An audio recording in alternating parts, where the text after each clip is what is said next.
Estamos de volta com o Cidadania, um programa sobre o cidadão e os seus direitos. Nesta noite, tratando sobre educação, mais precisamente acerca de algumas atualidades que nós estamos vivenciando aqui no Brasil, como, por exemplo, essa proposta de reforma, do ensino médio pelo governo, essa recente lista das escolas que obtiveram melhor nota no Enem, e para tratar desse tema, nós trouxemos convidado Jadson Arnaud, que é professor de História, graduado em História, é também graduado em Direito, é advogado e está atualmente também exercendo a função de vice-diretor. Jadson, boa noite, obrigada pela sua presença, por estar aqui conosco conversando sobre esse tema.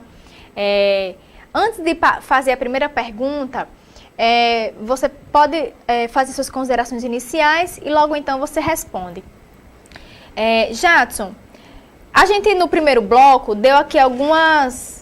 fez aqui algumas observações sobre a questão do ensino formal, esse que nós vamos tratar hoje, que é a questão da educação através das instituições de ensino. Na sua visão, enquanto gestor, você acha que precisaria mudar? O que precisaria mudar para melhorar o ensino no país?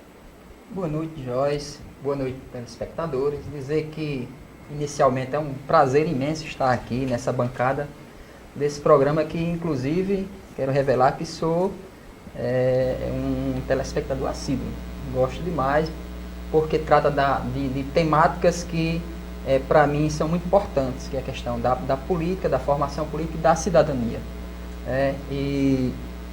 Dizer inicialmente que não sou um estudioso da educação em particular, mas sou uma pessoa que vivo a educação já há algum tempo, já, para não revelar a minha idade, não vou nem dizer o tempo, mas já há algum tempo que eu vivo a educação e vivo isso na prática, Tenho algumas leituras, mas me considero como uma pessoa que entende um pouco de educação pela minha vivência, Atualmente, hoje, estou como vice-diretor de uma instituição escolar e nessa condição a gente pode aprender muito, porque estar do outro lado, não estou na sala de aula, mas estou na gestão.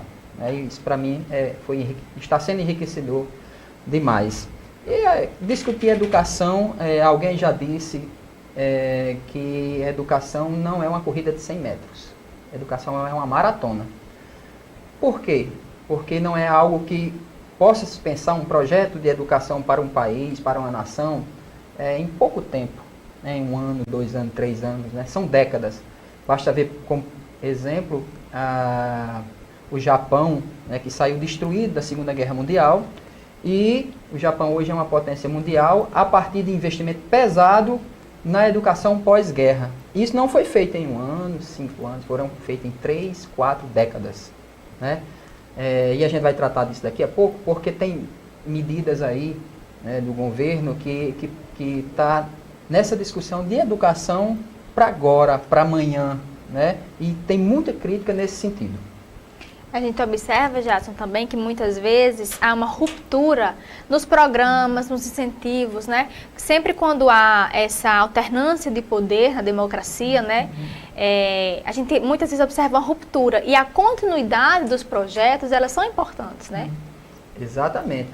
Pensar a educação, pensar em um projeto de Estado, em uma proposta de Estado, um planejamento estratégico de Estado, e não de poder, e não de governo, de um governo A, B ou C, mas como proposta de Estado. Nesse sentido,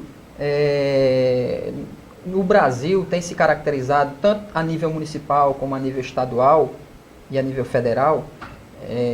A nível federal a gente tem uma discussão muito mais ampla, que já vem desde da LDB, da Lei de Diretrizes de Base, dos PCNs, que foi pensar a proposta curricular para a educação básica. A gente tem aí, digamos, 15 anos discutindo educação nesse plano. Mas é fato que as gestões municipais e estaduais, elas têm propostas que não pensam a médio e longo prazo. Isso é fato. E muitas pessoas, Jadson, criticam essa divisão da responsabilidade do ensino pelos entes federativos, né? Como nós tratamos no bloco anterior, a questão, por exemplo, da municipalização da educação básica, né? Do ensino infantil. Você acha que essa municipalização, essa divisão, atrapalha no sistema nacional de ensino? Olha, as experiências que a gente tem e que a gente pode pautar essa discussão é que nós temos vários Brasis em um único Brasil, em se tratando de educação. E temos várias, por exemplo, estados dentro de um estado e municípios dentro do município. O que é que eu quero dizer com isso? Que você tem, por exemplo, a educação tecnológica, a educação a nível federal para o ensino médio. Você tem os institutos federais. Educação de excelência, comparado a países de primeiro mundo, né? Mas você tem também, numa mesma cidade, no mesmo estado, a educação básica, onde o ensino médio, por exemplo, é de competência do estado, né? E a educação infantil, da creche ao ensino fundamental menor, do município. Mesmo assim, você pega situações em que, numa cidade como Mossoró, por exemplo, tem escolas, digamos assim, de excelência, de qualidade do município, de competência do município, e escolas desse mesmo município que não têm a mesma qualidade. Então, a gente tem que pensar sobre isso. Me parece que é falta de planejamento estratégico, que é falta daquilo que nós iniciamos falando, de política de governo, né? Política de Estado, né? E não política de um governo só, daquele partido que momentaneamente está. Então, eu acho que isso é importante. Municipalizar, estadualizar, federalizar, é uma discussão muito complexa. Né? Complexa. Aliás, tudo em educação, se a gente for falar, é muito complexo, né? É verdade. Corre o risco da gente cometer alguns equívocos. Então, eu não vejo assim municipalizar, mas eu vejo, por exemplo, os institutos federais, a educação, né, de competência para a educação, para o nível médio profissionalizante, que são os institutos federais de competência do governo federal e da União, que tem excelência. Eu fico pensando, né, se fosse federalizar todo o sistema, né, então, aí eu sei que não é uma educação, não é uma discussão fácil e simples de fazer. Doutor Jadson, vou me reportar assim. A gente sabe que o Brasil hoje ele vive uma crise política, vive uma crise econômica, uma crise social. Mas você acha que precisaria de muito dinheiro para fazer uma reforma do ensino no Brasil? Você acha que, por exemplo, o uso das tecnologias poderiam ajudar nessa questão? Veja, Joyce, não podemos discutir educação sem discutir a questão do financiamento da educação.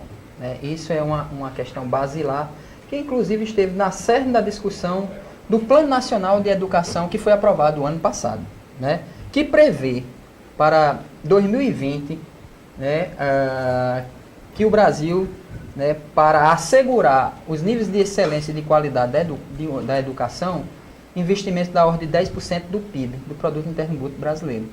Você sabe, ou você tem ideia de quanto é investido atualmente, do ano passado para cá, atualmente, em educação em relação ao PIB brasileiro? 6,6, 6,7. Isso é um percentual considerado de primeiro mundo. Como assim? E por que a nossa educação, os níveis, né, todos os institutos, os meios que medem, que fazem a aferição da qualidade da educação, colocam a gente lá embaixo?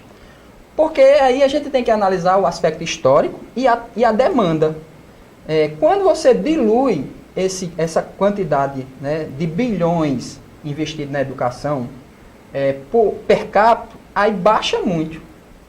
Isso significa dizer que, além dos aspectos históricos que a gente tem que analisar, a gente tem que analisar na perspectiva dos números e principalmente do que se faz com esse dinheiro. Então a gente tem um recurso considerável. Em 2002 era 2,4%. Nós evoluímos de 2002 para, né, alguns anos depois, 14 anos depois, 15 anos depois, sair de 2,4% do PIB para 6,6%. Quer dizer, nós tivemos aí, consideravelmente, né, em relação ao investimento em educação, uma política, né, que eu diria acertada. Mas isso não chegou na ponta. Então significa dizer que a gente tem que pensar projetos, né, e analisar por que isso não chega na ponta. A gente tem um Brasil continental, né, com problemas históricos e gigantescos, né? Complexo demais o sistema, a educação, a creche, o ensino infantil, a educação básica e o ensino superior, né? E ainda os ensinos profissionalizando. Então, eu considero como investimentos que veio crescendo ano após ano, mas que é fato que a gente precisa repensar e pensar o que foi que houve, né? Por que ele não chegou na ponta e não apresentou melhorias? Efetividade. Né? Efetividade, exatamente. No que se refere, por exemplo, a pegar todos esses recursos e uma coisa que é muito importante, né, que o movimento sindical, os estudiosos falam sobre isso, que é a formação de professores, a qualificação e a sua valorização, isso, de certa forma, até que chegou, em parte. Não é aquilo que o professor merece, não é aquilo que ele ainda almeja, não é aquilo que ainda o coloca numa condição de poder estar se qualificando, estar tendo acesso às tecnologias, comprando os livros. Mas, considerando toda a história do Brasil e o que foi feito pela educação brasileira, a gente percebe avanços. Um avanço, né? Um avanço. Inclusive, a valorização do professor é um dos princípios constitucionais que norteiam, né, o direito à educação. Mas, infelizmente, né, Jadson, esse direito é muitas vezes esquecido, né? Tratado com descaso. Sim, você tem... O Plano Nacional de Educação que foi aprovado o ano passado tem um eixo, né? E esse eixo ele é estruturado a partir do que a Constituição diz, né? E a nossa Constituição, nesse aspecto, a gente considera como avançado demais. E por que é avançado? Porque foi construído também a partir de uma ampla discussão nos vários segmentos da sociedade civil organizada. Por isso que é avançado. Mas, mesmo assim, Joyce, a gente tem que pensar que a educação é um processo que não se esgota em uma discussão, em uma simples discussão, em um simples debate, né? Veja que estava fazendo uma pesquisa hoje, me preparando para vir, a Finlândia levou 6 anos para fazer uma discussão de proposta de mudança, e a Finlândia é uma referência hoje na educação mundial, nós sabemos. Né? A Inglaterra também levou 3 anos, então vários países levaram anos para se discutir uma proposta, e o que a gente está vendo aí, por exemplo, naquela ânsia, como acontece sempre no Brasil, inclusive no direito, na nossa outra área também, de querer solucionar uma crise, uma questão que é premente e urgente, a gente vai fazer de todo jeito, ou quer fazer de todo jeito, na ânsia de acertar, inclusive. Pois é, questão complicada e que a gente vai voltar, inclusive, a conversar sobre esse ponto. Mas nós temos aqui agora a participação do telespectador, professor Roosevelt. Ele pergunta, Jadson, a violência nas escolas é uma triste realidade. Até que ponto essa violência pode evoluir? A quem compete e o que está sendo feito para amenizar esse quadro? Agradecer a participação do professor Roosevelt, né, um outro educador, batalhador, né, e dá a sua contribuição aqui, assim como milhares de educadores, milhões pelos países afora, né, dentro das adversidades, dentro da falta de valorização profissional. Dizer que a escola, assim como a igreja, assim como as associações de bairro e o sindicato e os postos de saúde estão em uma sociedade.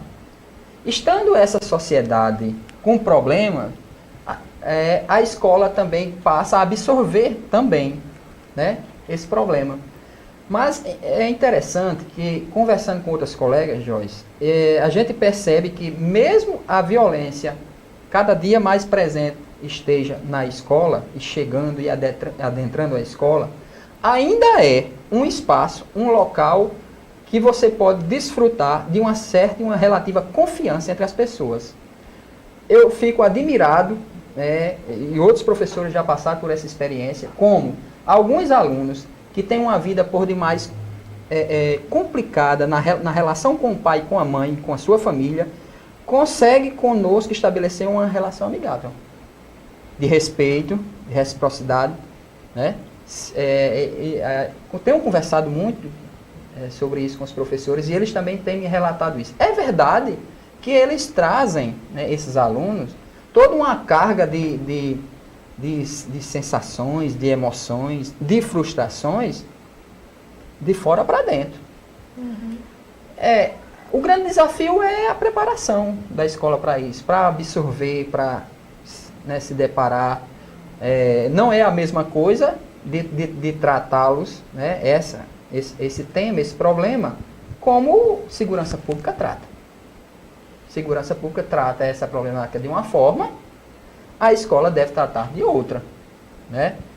O profissional de educação e aqueles profissionais que estão no espaço da escola achar que vai tratar da mesma forma, eu acho que é um equívoco e só vai, na minha opinião, aumentar a tensão e a violência. E, como você falou, o jovem que traz essa carga emocional, muitas vezes de casa, né, do próprio seio familiar, ele encontra na escola mais que uma sala de aula, como nós falamos no primeiro bloco, através do esporte, através do incentivo à cultura, através da dança, das artes, né? Esses jovens, eles encontram nesses meios uma forma de fugir daquela realidade, muitas vezes frustrante. A língua enrolou. Da própria família, né?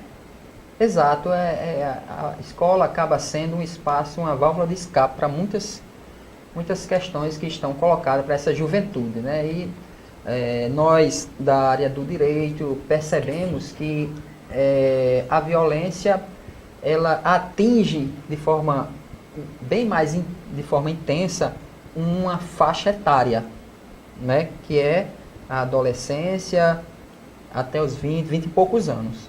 Né?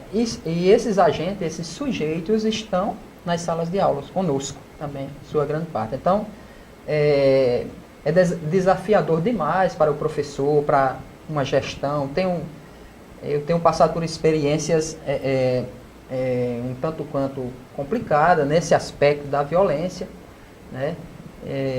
Do confronto que há, né, entre aquilo que a juventude absorve e os desafios que estão postos para eles trazer para a escola, né? Então, é desafiador demais. Nós queremos agradecer a participação do professor Roosevelt e vamos fazer um breve intervalo agora. Nós voltamos no terceiro bloco do programa Cidadania, ainda com o nosso convidado, o Dr. Jadson Arnaud, para continuar essa conversa sobre o tema educação. O Cidadania, um programa sobre o cidadão e os seus direitos, volta já.